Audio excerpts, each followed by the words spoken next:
So whenever we have unknown destinations, we need to make the router know the destination by writing route into the routing table.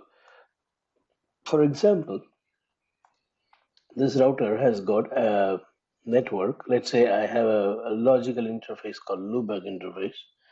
The reason why I create logical interfaces, I do not want to have a physical interface.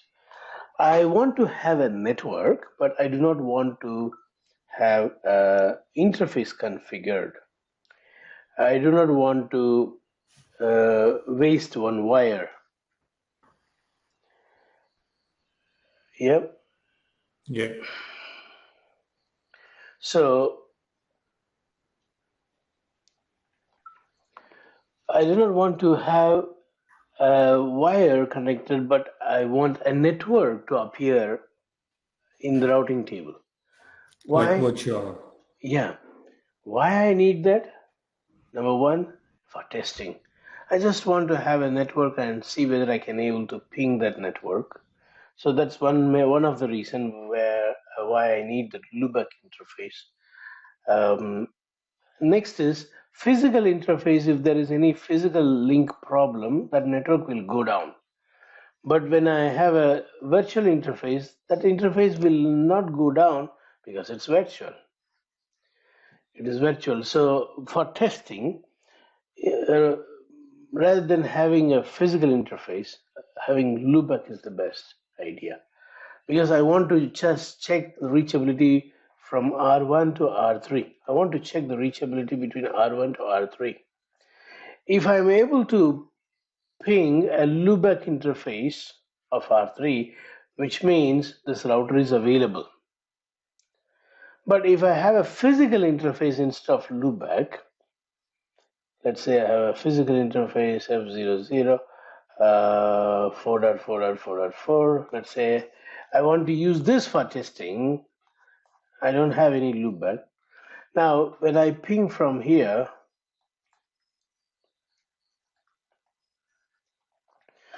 if I'm not able to ping, it may be because there is a loose connection in this wire. It is possible, but that option, that loose connection, will never happen for this loopback interface. So I'll be very clear if I'm able to ping 3333. I'll be very clear that the router is up, the links are up in the path. But when I have physical interface instead of this loopback, if I have fast Ethernet interface instead of loopback, if I am unable to ping, I may sometimes suspect even this interface. So this interface may be the problem. This link may be available, this link may be available, this router may be available, but the problem is with this physical link, so I'm not able to ping. It's not good for testing using a physical interface. For testing, it is good to use loopback interface because that never goes down. If I'm not able to reach this loopback, I'm 100% sure the problem is either in the path or in the router. To decide to find that, I will trace the route. When I trace the route, if I'm getting response from here, from R2, which means this link is good. If I'm getting response from here, from R3, which means this link is also good, and the router is also available. And definitely loopback will respond because it's a loopback interface. If physical interface can respond, definitely this is also going to respond. I need to trace route and find only if I have physical interface. If I have loopback interface, I need no need to trace because if R3 is available, loopback will always be available. If R3 is available, loopback will be always available. You cannot give that guarantee if R3 is available, fast Ethernet will be always. You cannot guarantee that because that's a physical wire subjected to failure. Yes, sir. So I have just explained the need of a loopback interface in a CCNA level. But when we come to CCNP, there we see loopback interfaces are very important for identification. The address that you put in the loopback interface is what going to be taken as the ID to identify a protocol that runs in that router.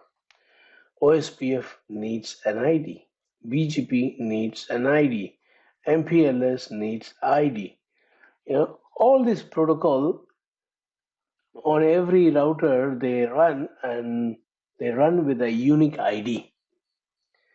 They take that ID to reveal themselves on each router from this loopback interface. So you don't need to configure OSPF ID on this router and this router and this router. When you run OSPF as a routing protocol, automatically router 3 OSPF will say I am 3.3.3.3. Router 2's OSPF will say I am 2.2.2.2. Every router needs to have unique ID. Only then you can call it as an ID. If two people have got same name, then confusion. That cannot be a name. Then you need to give another name for those two person. The white tall guy or the dark short guy. If two people have got same name in a classroom, that's how we call. Which J? The short J or the tall J? And that's how we give another name, short and tall. So ID needs to be unique. Those unique identification is taken from loopback interface. That's another purpose. Likewise, we have various reasons why we need a loopback interface. As we go through various topics, we will come to know. So here what I want to say is, in static routing topic, I want to have some networks. If I want to have a network, I need an interface. But I can also have a virtual interface to have a network, which is easy for me.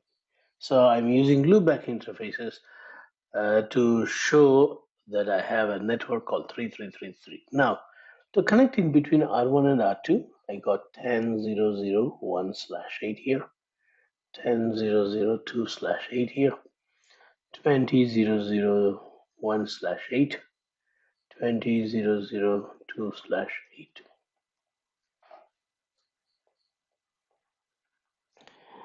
Now, if you notice here, router 3 has got only 2 networks connected. We saw this thing in the previous class. Router 2 has got 3 networks connected directly, 10 in the left, 20 in the right, and loopback. Likewise, router 1 has got only 2 network. I'll just make it as a short note: connected 10 network, connected 1 network. If I put /8 here, then your routing table will show only this much. 1 because 8. All the rest will be 0. If I would have put /32, then I will see in the routing table 32. Connected directly. Loopback 0. Directly. Let's say Ethernet 0. Now, when someone tries to ping from here, the packet comes to router 1, and someone here, he wants to ping 3333, but there is no route in the routing table. So what happens is, R1 checks the routing table, and R1 will reply. R1 will reply to this guy saying, destination host unreachable. Destination host unreachable.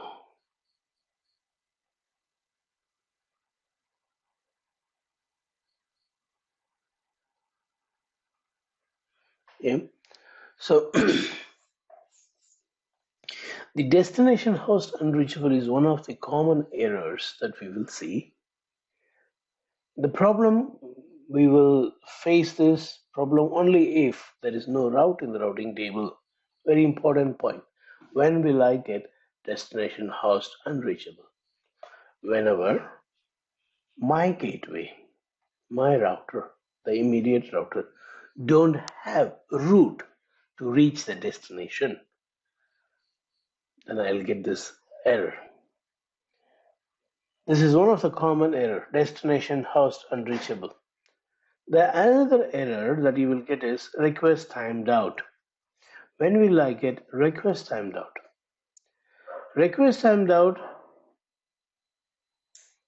scenario is like this. I have a route in router 1 to reach 333. Let's say I write a static route. I'm saying for 3 network, go to 10.0.0.2. So my gateway knows the destination 3. When my PC send the packet asking to forward it to 3333, router 1 says, okay, I know it. I know where it is. Let me push you. So router 1, by seeing this route info, it pushes the packet via E0 because this 10 is on E0. So it pushes the packet on this direction so that the packet can go to 10.0.0.2. Now the packet has reached router 2. But in router 2, there is no route to reach 3 network. There is no route. This is the time where you will see a request timed out. Why? Because this gateway knows the route. It has forwarded already. The problem is not with your gateway. The problem is somewhere else.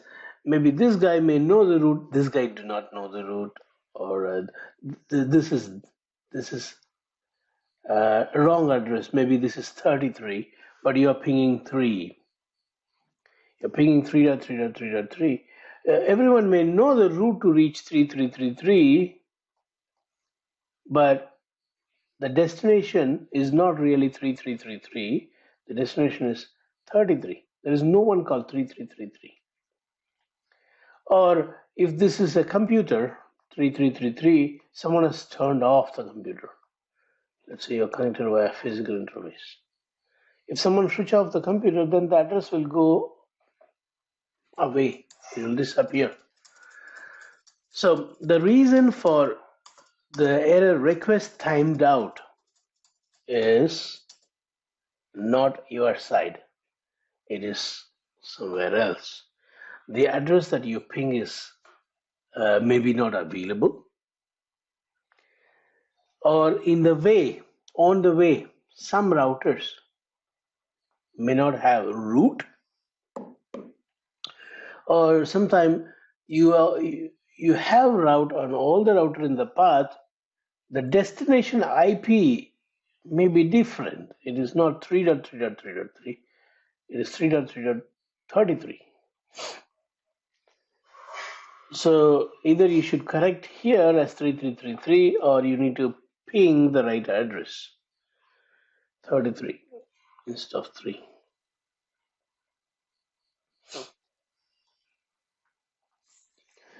See, so there are various reasons why we will have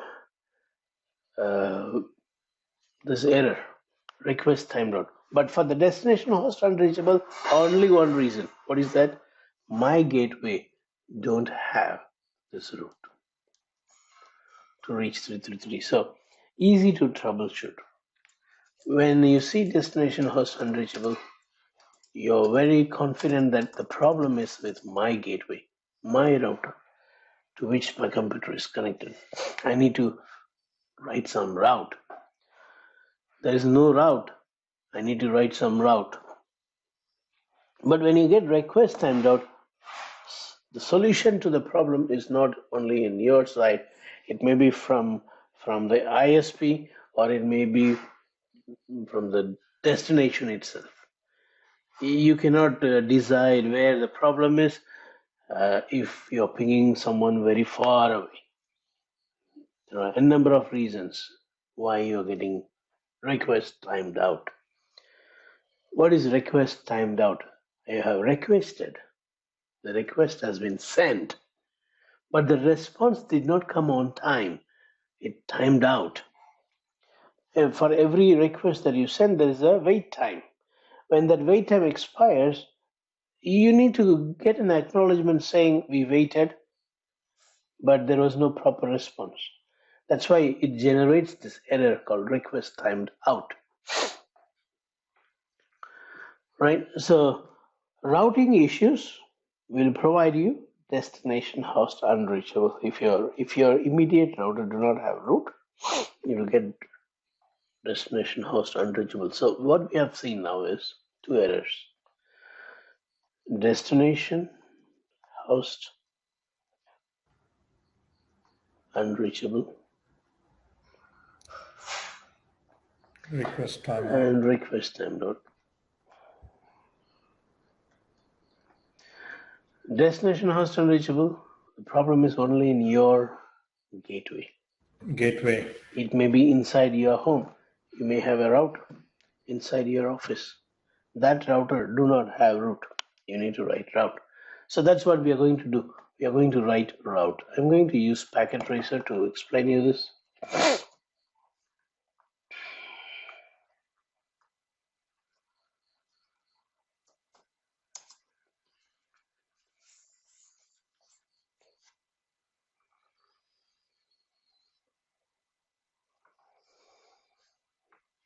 I'll take 3 routers, not much.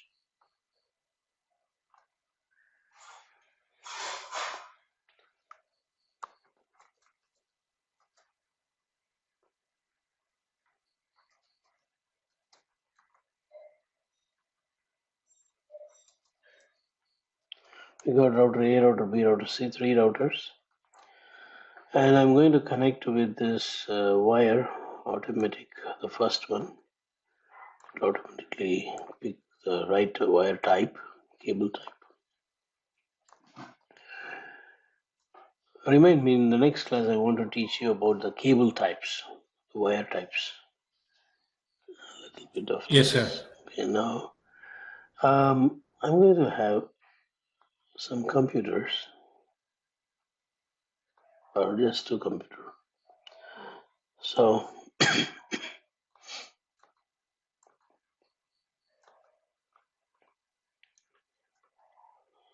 all right, now the IP address on this computer will be 10.0.0.1/8, and the mask is going to be 10.0.0.10/8.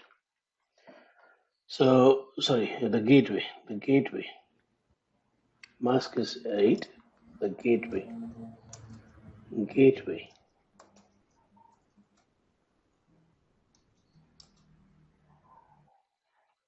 Oh, it's not showing that.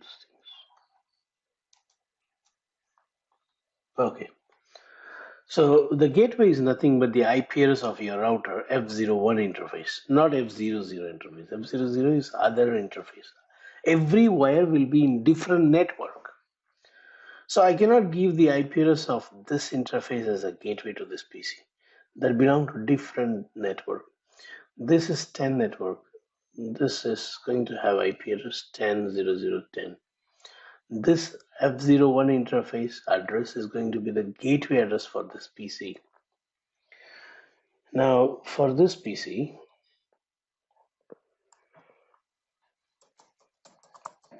40.0.0.1/8, and the gateway is 40.0.0.10. Yeah. All right. Next is between RA and RB, we need a network. Only then they can communicate. So I'll just put 20.0.0.1/8, 20.0.0.2/8. All that subnetting knowledge that you learned, I'll slowly apply it in coming days. Now we are focusing on static route. I want to make it easy now to focus only on static route. Okay, sir. 30.0.0.1/8, 30.0.0.2/8.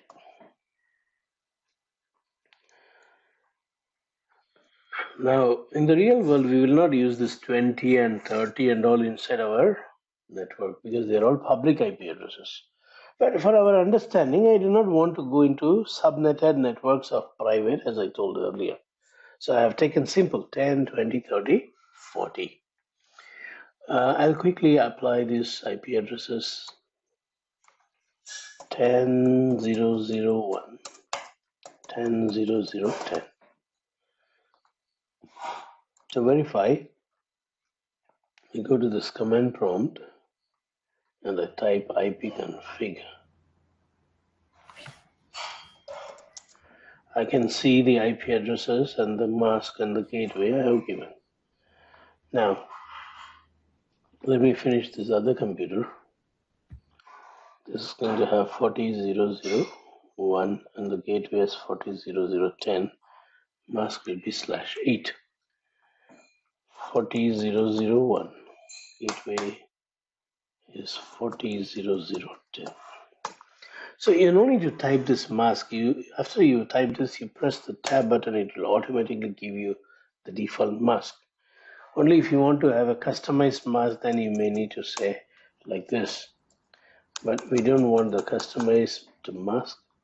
I just want to have 40.0.0.1, the default mask.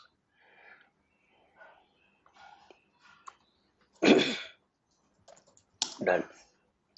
I can see what I want to. So this is configured. Next is the router. I'm going to start from router A. This router here has got two physical interfaces, one connecting to the PC, the other one connecting to the router B. First thing is you need to give a name. I want to give host name as router A. And the interface F01, by default it is in down state. See, it is red in color. I'm going to say no shutdown and it has turned green. And you can see, because I said no shutdown, administratively it is coming up. And because the other computer on the other end of the wire is also up, the protocol is also successfully working, meaning that link is ready for communication. When you see line protocol on, it means the link is ready for communication. The keep alives between them are working fine. That's why you got line protocol up.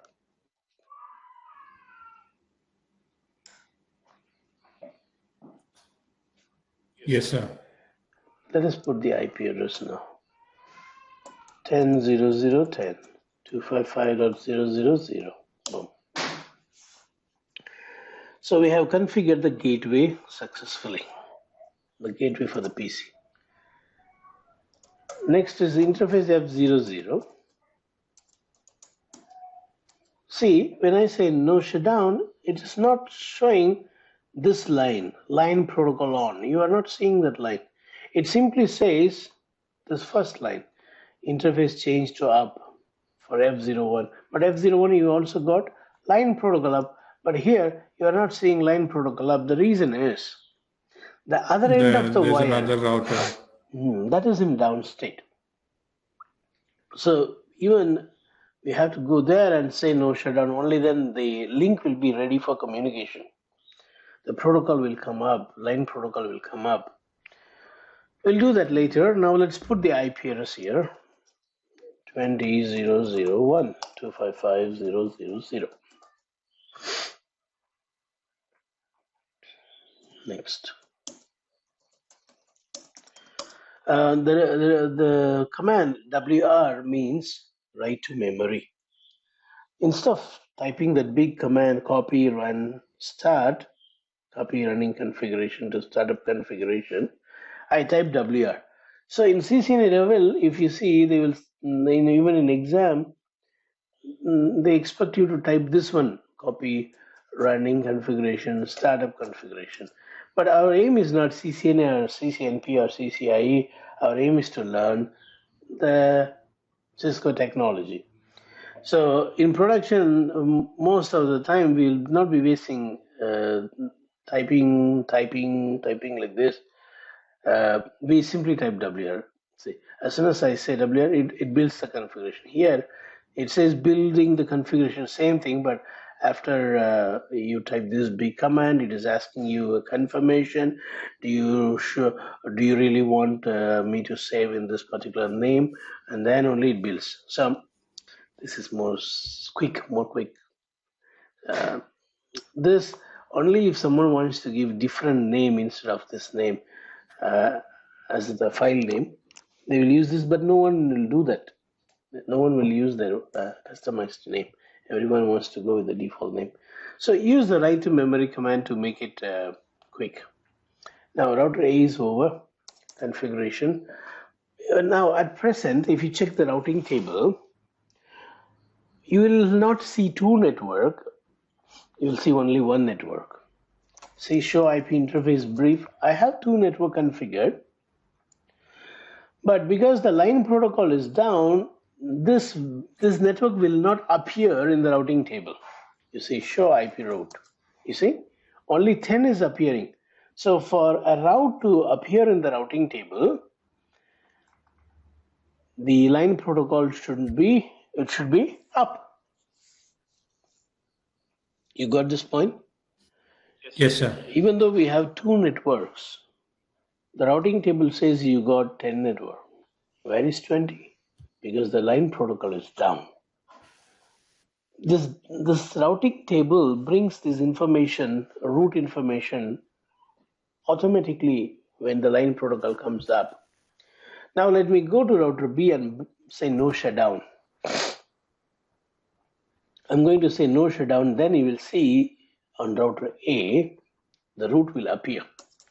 Here I'm going to say no, enable config T, hostname RB, interface F0/0. That's the interface on the left. F0/0. And as soon as I say no shutdown, here, line protocol also comes up because the other side is also available. Now, if you go to router A, here also you get an acknowledgement saying line protocol on F00 has come up. Now, if you check the routing table, it shows two network. Yes, sir. See, here the capital C means connected. 10 and 20 directly. 10 is connected on F01, you see. And 20 is connected on F00. All right, now let's move on to B, router B, and finish the remaining configurations. I just brought this interface up. I have not even given IP address. I'm going to give IP address now. 20.0.0.2. Exit.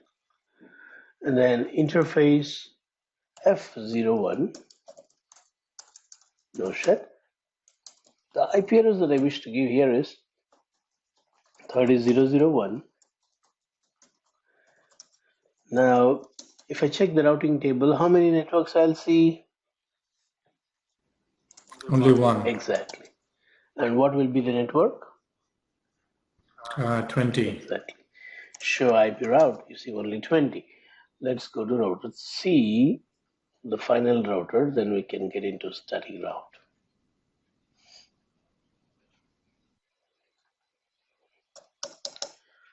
Enable config T hostname RC. Interface F0/0, no chat. IP address is 30.0.0.2.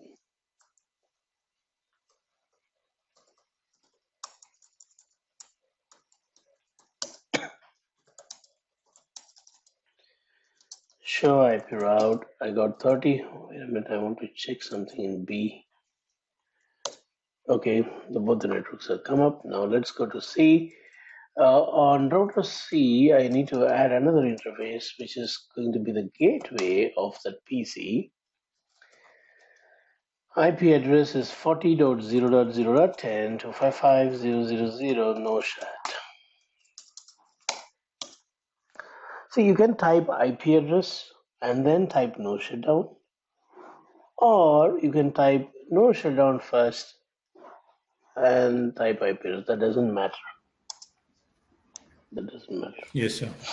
Now, I got the IP address only configured, but the routes are not available end to end. If you check router C, show IP route, you got only 30 and 40. 30 and 40. The other two networks, 10 and 20, is available via router B. Then I need to say like this, IP route. In order to go to 10 network, this is the mask, you need to push that packet to 30.0.0.1, who is my next hop, next router. Not only that, IP route, in order to go to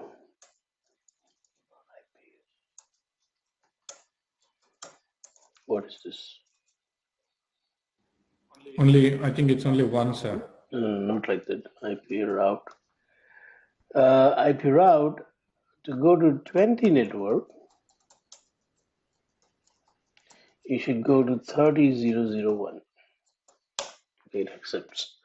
I don't know why the tab was not filling, auto filling was not working for some reason. If I try now, what? Okay, there are two comments starting with ROUT, so that's why. No problem. I've given two routes. So this router knows the route now. Show IP route. Show IP route. See, this router knows the route to reach all networks in this topology. Whereas router A do not know anything about 40 and 30. 40 and 30. Now, at this moment, if I ping from the left-hand side PC, if I'm pinging 40.0.0.10, what will be my error that I receive? 40 is unknown to router A. Host not reachable. Destination host unreachable. You see, it says, who is telling you? Someone is replying you. Who is replying you? Your gateway.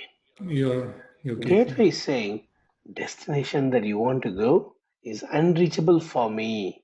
It very clearly says the reason why the ping is not happening. There are 4 packets sent, all 4 lost. No response from the original destination. No reply from the original destination. Okay, now I'm going to do the ping. You see, router C knows about 10, but router B do not know about 10. In this situation, what will happen?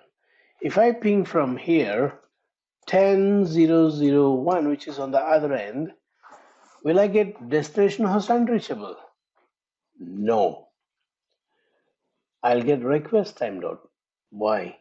Because the packet goes to router C, the gateway. Router C knows about the destination. It forwards the packet to B, and B only do not know the destination. See, when I ping, I'm not going to get reply. Instead, I'll get request timed out. Who is generating this error? My operating system on this computer says I'm supposed to get the reply in 30 seconds, but I'm not getting it. So I'm giving you a hint that there is some problem. So this is giving us a hint that our requests were sent. It was sent successfully, but there is some problem in getting a response. You see, even this time it is 0 received, 4 packets sent, all 4 lost. Here no one replied you. Your router also did not reply you because your router knows the route. It has forwarded the packet. It's not a problem with your router. But the reply did not come to router C, so router C did not give the reply. The reason is router B do not know the route. And how do you know router B do not know the route? I don't know. My computer said there is a problem. The request is sent but not getting a reply on time. Now to troubleshoot this, what you can do is you can say trace route, T-R-A-C-E-R-T. And this is the spelling, T-R-A-C-E-R-T, trace route 10001. And if you see, the packet will go to the gateway, after which you will not get any response. See, if you get a reply from 40001, meaning if you can see 40001, which means this router knows the route. But after that, there was no reply. So only for router C, there is a route, and router B do not know the route. The problem is with the router B. Okay, I'm going to stop this, otherwise it will keep on trying. So the problem is with router B. Let's go to router B and write static route. IP route. In order to go to 10 network, where should I send the packet? 20.0.0.1. Router A20. Yes. IP route. In order to go to 40 also unknown to this router, where should I send? 30.2. 30.2, exactly. 30.0.0.2. So this router is also now having route, show IP route, having route to all the network. Now if I ping from here, will the ping happens? No. This time if you see, it will go to 2 hop. The trace will go to 2 hop. See, you are even going to this router. But this router do not know where is 40.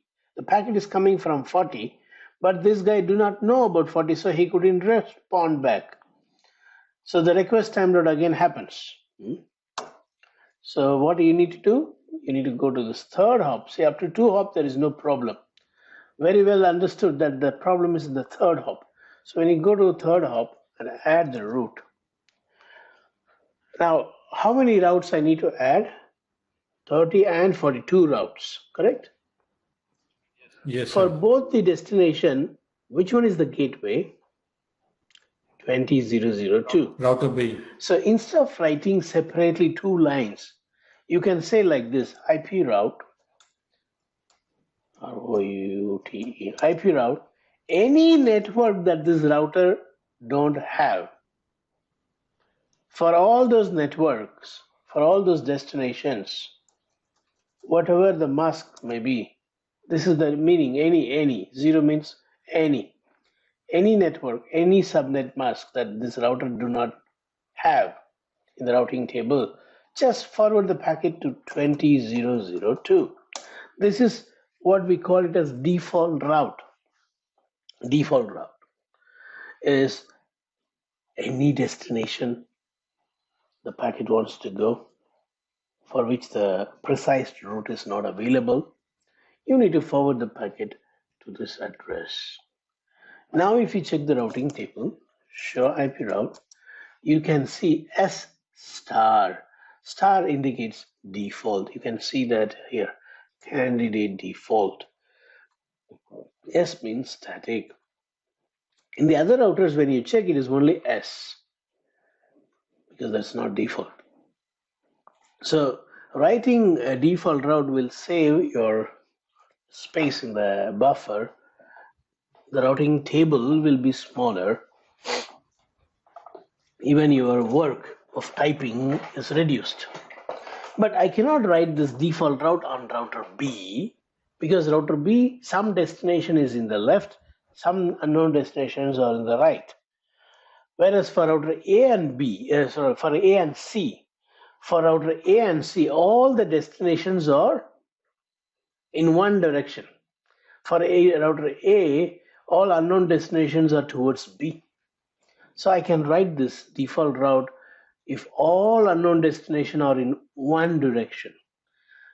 We call this type of router which has got all unknown in one direction as stub router.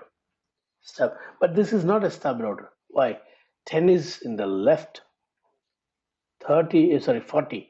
40 is in the right. Both 10 and 40 is unknown to this router. You understood this? Yes, Okay.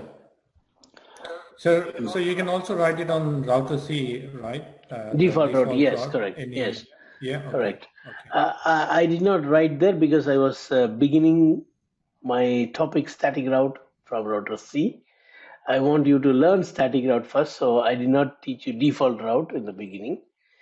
Now, when I come here, you already learned static route, so I was teaching the second topic called default route. Okay, so now if you ping from here, you will be able to ping. If you trace route, you will get response. You see, it has reached the destination. Right now, if you ping also, it will ping. Reply, reply, reply, reply from. And all four received. There is zero loss.